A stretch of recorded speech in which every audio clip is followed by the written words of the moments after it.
বেশ কিছুদিন যাবৎ শোনা যাচ্ছিল যে ছিনতাইয়ের বেশ কিছু ঘটনা ঘটছে।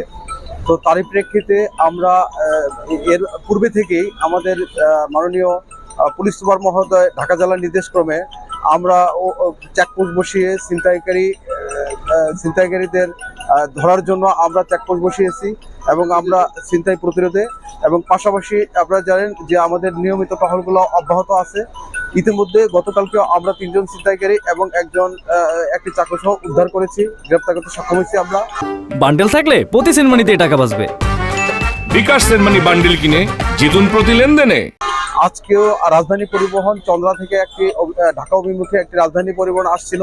নিয়মিত যে আমাদের ব্যাংক টাউনে চেকপোস্ট চলছিল, এই চেকপোস্টে আমাদের চেক করাকালীন বাসে একজন ছিনতাইকারী তাকে একটি বার্মিজ সুইচ গার্ড চাকু সহ আমরা আজকে বেলা 13টা 15 কোটিকার সময় গ্রেপ্তার করতে সক্ষম হই। এবং পরিবহন চালকদের জন্য আমাদের মেসেজ হলো একটাই, যে তাদের পাশে আমরা সার্বক্ষণিক আছি এবং ছিনতাইকারীর দৌরাত্ম্য বা কারোই থাকবে না, এগুলো আমরা একেবারে উৎপাদন করে ফেলবো। আমাদের মাননীয় পুলিশ সুপার মহোদয়ের যে নির্দেশনা আছে যে পুলিশ একেবারে সার্বিকভাবে সর্বাত্মক টহল জোরদার করেছে এবং আতঙ্কিত হওয়ার কোনো কিছু নাই, কোনো গুজব বা কোনো কিছু যাতে না হয়।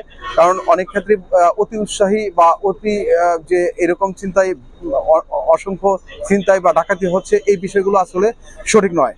যে কিছু যে ছিনতাইয়ের ঘটনা ঘটছে সেগুলো আমরা ধরতে এবং তাদেরকে সার্বক্ষণিক রাস্তায় আছি এবং তাদেরকে গ্রেপ্তার করছি। জনগণের নিরাপত্তার জন্য আমরা সার্বিকভাবে মাঠে আছি। আমাদের নিয়মিত চেকপোস্ট এটা চলমান থাকবে।